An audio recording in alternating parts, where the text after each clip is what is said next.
Good morning student. कल हमने discuss किया था कंडक्टर, सेमीकंडक्टर, इंसुलेटर। ठीक है,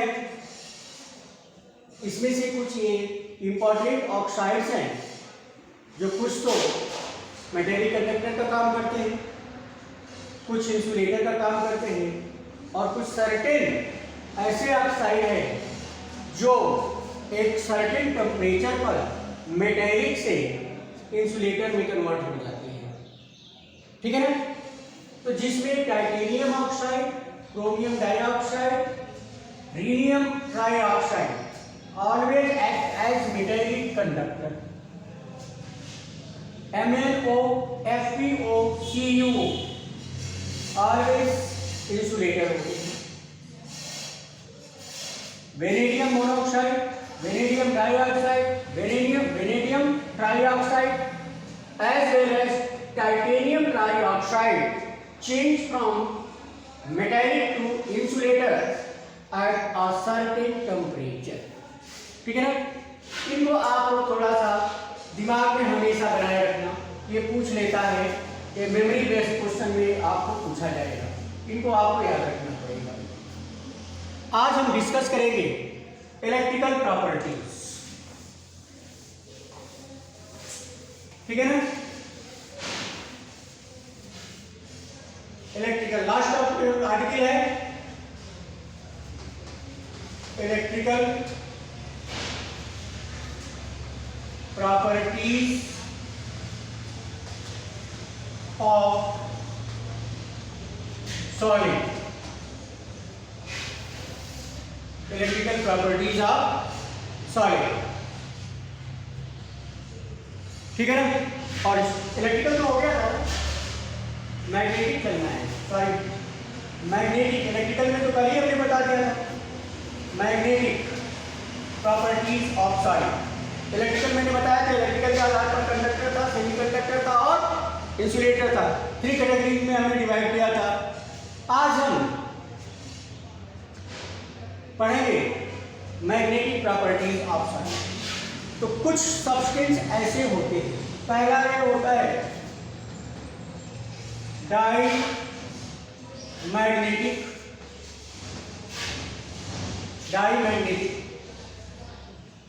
सब्सटेंस।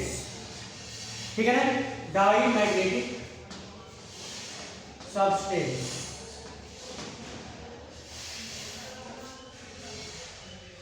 ठीक है ना? ऐसे सब्सटेंस जो मैग्नेटिक फील्ड में वीकली रिपेल्ड होते हैं, वीकली रिपेल्ड होते हैं, ऐसे सब्सटेंस को अगर सपोज करो कि यहाँ पर आप मैग्नेट आप रखे हो, यहाँ पर ये सब्सटेंस है, तो क्या होगा? ये इधर की ओर भागेगा, ये क्या हो जाएगा? रिपेल्ड हो जाएगा। ठीक है ना? तो ऐसे सब्सटेंस को क्या कहेंगे? डाईमैग्नेटिक। ठीक है ना? Such substances which are weakly repelled in magnetic field called, ठीक है ना, डाईमैग्नेटिक सब्सटेंस कॉल्ड। अब ऐसे कौन से सब्सटेंस होते हैं जब किसी भी सब्सटेंस या मेटल में सारे ऑर्बिटल्स में paired electron, it occurs when all orbitals of metal have paired electron, paired electron। जब इसमें इलेक्ट्रॉन कैसे हो? पेयर्ड। ठीक है ना? सपोज करो ये 3s है, ठीक है, NS NP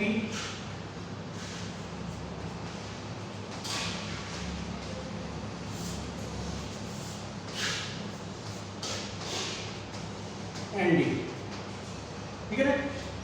सब में जो है इलेक्ट्रॉन क्या हो, पेयर्ड, तो क्या कहलाएगा, डाई मैग्नेटिक कहलाएगा। जो मैग्नेटिक फील्ड में ये रिपेल्ड होते हैं, मैग्नेटिक फील्ड में क्या होते हैं, रिपेल्ड होते हैं। तो ऐसे सब्सटेंस को हम क्या कहते हैं, बोलिए, डाई मैग्नेटिक कहते हैं भाई, लिखा तो है। For example H2O NaCl, for example में लिखो,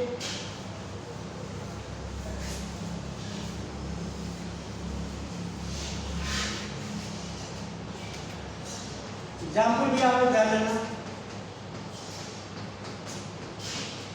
H2O सारे पेयर्ड इलेक्ट्रॉन होते हैं, ठीक है ना। TiO2 बेंजीन एक्सेप्टर, ये डाईमैग्नेटिक, ठीक है ना। दूसरा सब्सटेंस आता है paramagnetic,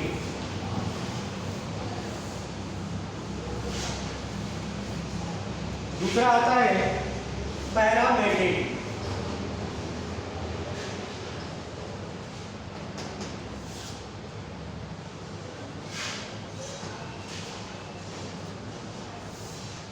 paramagnetic substance, such substance which are attracted in magnetic field, such substances which are attracted in magnetic field called paramagnetic, called paramagnetic, ठीक है ना। Paramagnetism, magnetism occurs due to presence of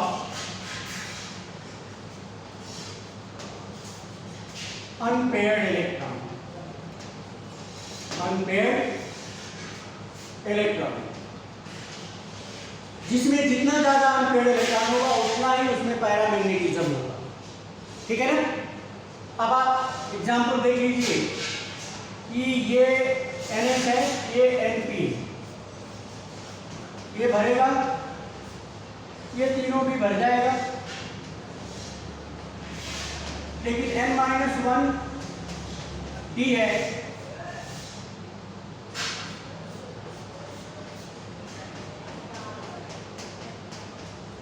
ठीक है ना। यहां पर 3 है, अब ये क्या कर रहा है, 3 अनपेयर्ड इलेक्ट्रॉन बचे, पैरामैग्नेटिज्म है।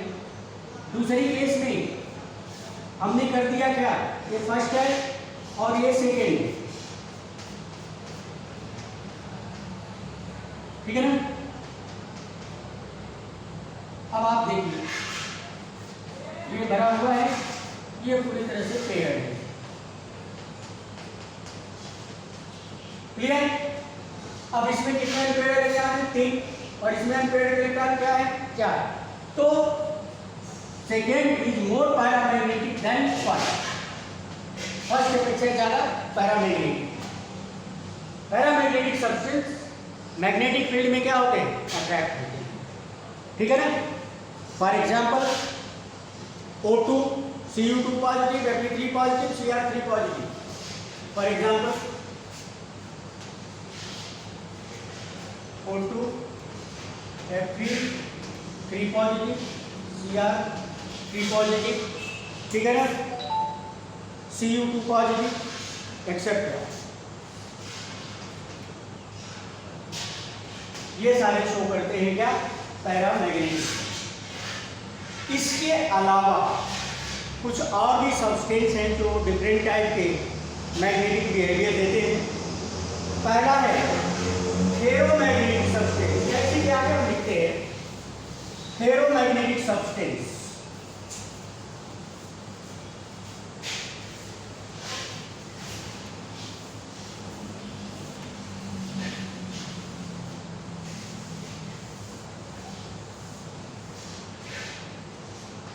तीसरा होगा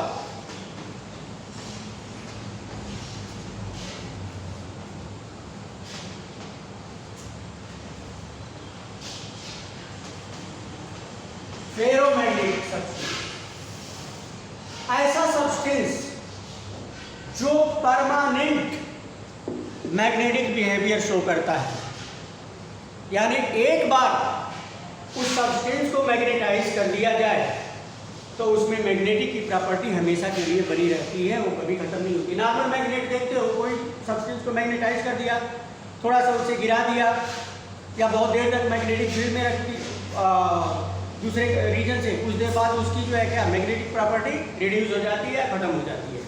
लेकिन ऐसा सब्सटेंस जो एक बार मैग्नेटाइज करने के बाद उसकी मैग्नेटिक प्रॉपर्टी हमेशा कंटिन्यूअस बनी रहती है, ऐसे सब्सटेंस को क्या कहते हैं? Ferromagnetic substance. ठीक है ना? एक्चुअल में ऐसा होता है कि जो ऐसे सब्सटेंस में जो मेटल आयन होते हैं, ठीक है ना,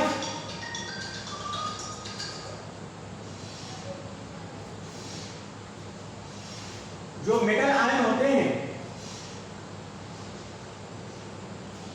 वो ग्रुप हो जाते हैं और ग्रुप हो करके एक स्मॉल मैग्नेट का काम करते हैं। ठीक है ना? वो क्या होता है? स्मॉल मैग्नेट का काम करते हैं। इनके सपोज करो जो मेटल आयन है, इनके ग्रुप इस तरह से ये ग्रुप हो गए। ठीक है ना? जब ये ग्रुप हो गए तो ये स्मॉल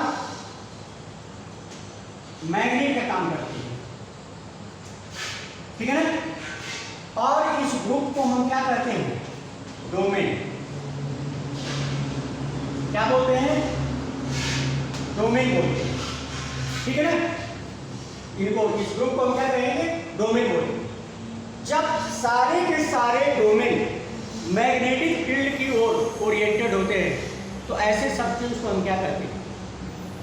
फेरोमैग्नेटिक। फिर से समझिए, एक्चुअल में ऐसे सब्सटेंस के जो मेटल आयन होते हैं वो मेटल आयन ग्रुप बना देते हैं इकट्ठा होकर। देखो एक क्रिस्टल है, उसमें एक ही एटम तो होगा नहीं, उसमें ढेर सारे मेटल एटम होंगे, तो इसमें से छोटे छोटे ग्रुप में मेटल आयन क्या होते हैं?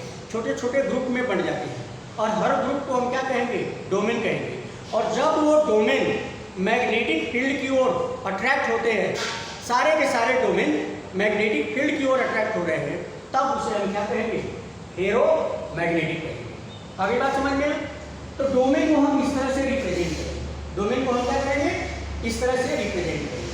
तो सारे के सारे डोमेन अगर मैग्नेटिक फील्ड की ओरिएंट होते हैं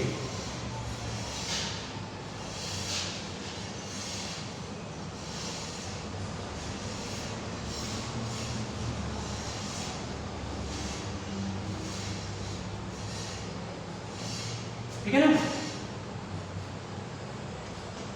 तो ऐसे को हम क्या कहेंगे? Ferromagnetic substance. क्या कहेंगे?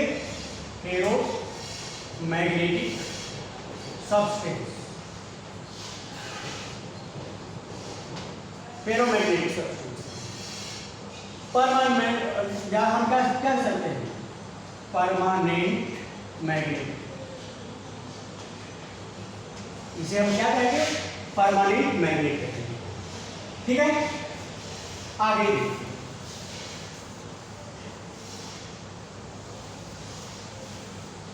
ठीक है ना?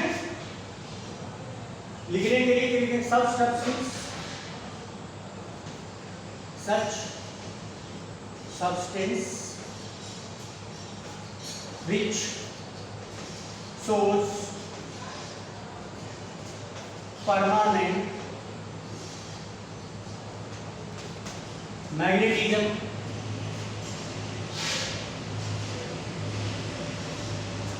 called,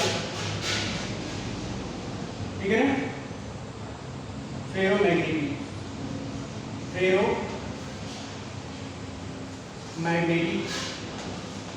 सब्सटेंस, फेरोमैग्नेटिक सब्सटेंस, ठीक है ना। In ferromagnetic substance, in ferromagnetic substance all domains are oriented towards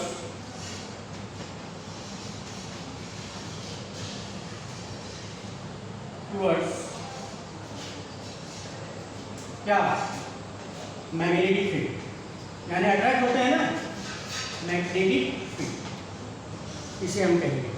for example में क्रोमी, Fe, निकल, cobalt, chromium dioxide, gadolinium, CrO2, ये सारे के सारे जो होते हैं ये परमानेंट मैग्नेटिज्म शो करते हैं, एग्जिबिट करते हैं। एग्जाम्पल बहुत जरूरी है, ये सब लिखने को आपको नहीं है, आपके लिए इंफॉर्मेटिव एग्जाम्पल्स आपको देखना होगा कि फेरोमैग्नेटिक है, या फिर जो डोमेन को बताएगा। अगर डोमेन आपका ऐसे कर दिया, सारे डोमेन एक ही तरफ ओरिएंटेड है, तो इसे हम क्या करेंगे, फेरोमैग्नेटिक। सारे डोमेन एक ही डायरेक्शन में ओरिएंटेड है, इसे हम क्या करेंगे, फेरोमैग्नेटिक, ठीक है ना। दूसरा चलते हैं,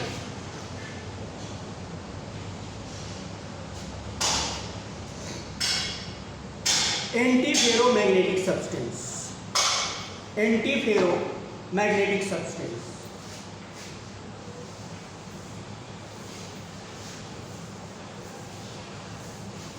एंटी फेरोमैग्नेटिक सब्सटेंस,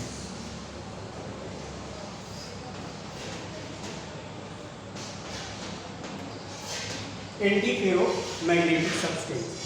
इसमें क्या गया है कि substance which are expected to show permanent magnetism properties, but in actual its magnetic behavior is somewhat very low. तो लिखिए, the substances which are expected, the substances which are expected to show permanent, ठीक है ना, magnetism,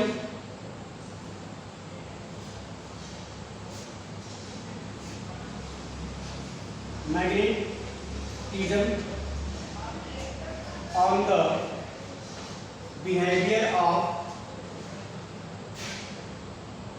on the basis of behavior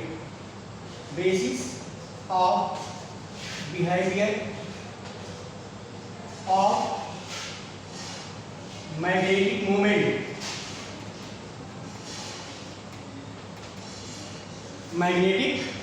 moment, of domain, but actually they possesses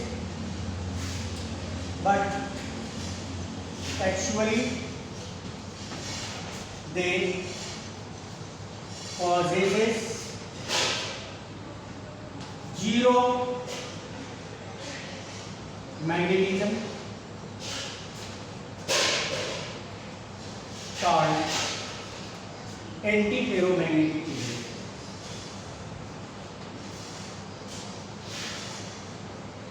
magnetic substance, ठीक है ना। ऐसा magnetic moment वो होता है कि इलेक्ट्रिक मैग्नेटिक फील्ड की ओर अट्रैक्ट हो जाए या मैग्नेटिक फील्ड से क्या हो जाएगा, रिपेल हो जाए, on the basis of magnetic moment. तो ऐसा जो फेरोमैग्नेटिक था, सारे के सारे मैग्नेटिक फील्ड में क्या हो रहे हैं, अट्रैक्ट हो रहे हैं, लेकिन यहाँ पर मैग्नेटिक मोमेंट के साथ तो लगेगा कि फेरोमैग्नेटिक है, लेकिन एक्चुअली क्या करेगा, एक डोमेन दूसरे को क्या कर रहा है, इसमें अपोज कर दे रहा है, इसलिए इसका नेट मैग्नेटिक मोमेंट क्या होगा, जीरो आ जाएगा, मैग्नेटिक एरिया क्या हो जाएगा। अब आप देखो इसके लिए होगा, अगर एक डोमेन अट्रैक्ट हो रहा है तो दूसरा डोमेन क्या हो रहा है, फिर तीसरा डोमेन अट्रैक्ट हो रहा है, चौथा डोमेन क्या हो रहा है, तो कैंसिल आउट हो जाएगा। इस तरह से ये होता रहता है। तो इसका नेट जो है मैग्नेटिक मोमेंट क्या होगा, जीरो हो जाएगा। ठीक है ना, 1 2 3 4, 1 2 3 4 5, 1 2 5 5, ठीक है ना। तो नेट मैग्नेटिज्म क्या होगा, इसे हम क्या कहेंगे, एंटी फेरो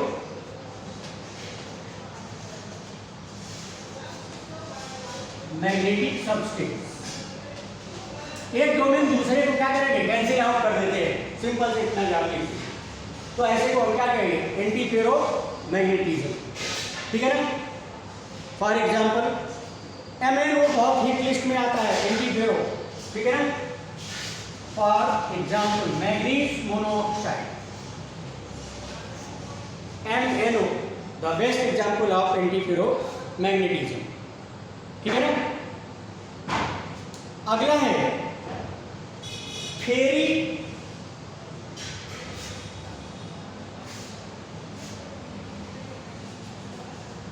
ठीक है ना, मैग्नेटिक सब्सटेंस। ठीक है ना। पांचवा है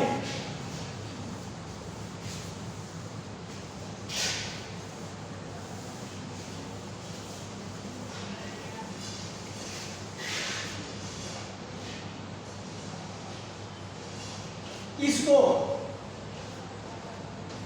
फेरोफेरी भी कहते हैं, फेरोफेरी मैग्नेटिक सब्सटेंस भी कहते हैं, या फेरी कहो या फेरोफेरी कहो, दोनों एक ही बात है। यहाँ पर हम the basis of magnetic moment, ऐसा ये परमानेंट मैग्नेटिज्म की तरह यानी फेरोमैग्नेटिज्म की तरह दिखता है, लेकिन एक्चुअल में इसका मैग्नेटिक बिहेवियर फेरोमैग्नेटिक से थोड़ा सा कम होता है। यानी कि कुछ डोमेन, मान लीजिए कि 4 डोमेन मैग्नेटिक फील्ड की ओर अट्रैक्ट हो रहे हैं, तो 2 डोमेन उससे रिपेल हो रहे हैं, तो नेट इसका मैग्नेटिक बिहेवियर क्या होगा, फेरोमैग्नेटिज्म से थोड़ा सा कम होगा। तो ऐसे सब्सटेंस को हम क्या कहते हैं, फेरी मैग्नेटिज्म या मैग्नेटिक सब्सटेंस या फेरी मैग्नेटिक सब्सटेंस। तो इसमें लिख लीजिए कि substances which are expected to possess large magnetism, substances the substances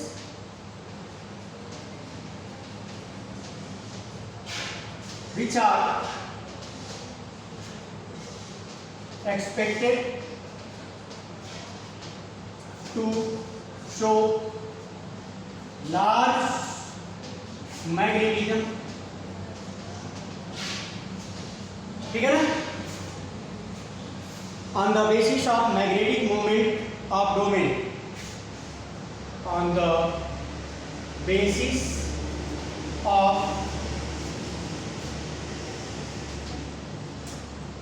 magnetic moment of domain, but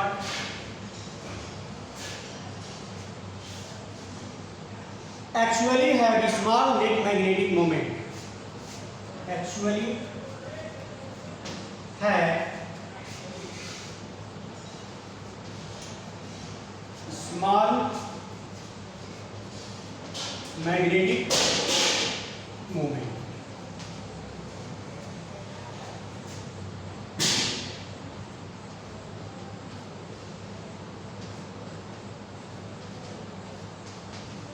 देखिए ये दो क्या कर रहे हैं, एक मैग्नेटिक मोमेंट क्लॉकवाइज है, एक एंटी क्लॉकवाइज है, ठीक है। ज्यादा क्लॉकवाइज होना चाहिए, दोनों में यहाँ पर मैग्नेटिक मोमेंट है, लेकिन इसमें से कुछ ज्यादा एक दिशा में तो थोड़ा सा कम क्या है दूसरे दिशा में है, तो दूसरे दिशा में उतना क्या करेगा, रिड्यूस कर देगा। होना चाहिए large magnetic moment, but actually क्या हो रहा है, कुछ भाग इसमें से कैंसिल आउट हो जा रहा है, इसलिए जितना मैग्नेटिक मोमेंट होना चाहिए उतना ना होकर के क्या हो रहा है, थोड़ा सा कम हो जा रहा है। तो ऐसे को हम फेरी मैग्नेटिक सब्सटेंस कहते हैं, जैसे Fe3O4 फॉर एग्जाम्पल Fe3O4, ठीक है। इसके अलावा होता है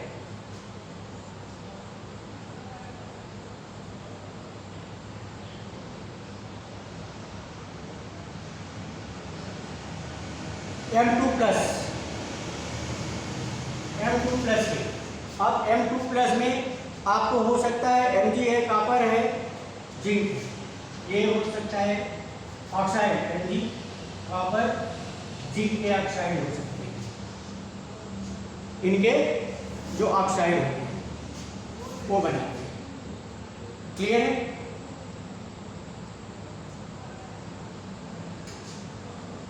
चलिए, this is all about the solid state. उम्मीद है आप लोग पढ़ेंगे। इसके बाद भी अगर डाउट हो तो व्हाट्सएप पर आप डाउट पूछते रहिए, ठीक है। एक दिन का मैं टाइम दूंगा, इसके बाद नेक्स्ट टॉपिक सोल्यूशन या लिक्विड सोल्यूशन शुरू हो जाएगा। कोशिश करूंगा कि आज या कल में आपको इसका PDF पहुंच जाए, और आप लोग कंटिन्यूअस पढ़ते रहिए। वीक में एक दिन आप पीछे का पढ़ा हुआ रिवाइज करने के लिए रखिए। रिवाइज करते रहेंगे तो सॉलिड टॉपिक के कंटेंट आपके हमेशा नॉलेज में बने रहेंगे, भूलेंगे नहीं। यही समय है, थोड़ा सा आप लोग मेहनत करें। Thank you.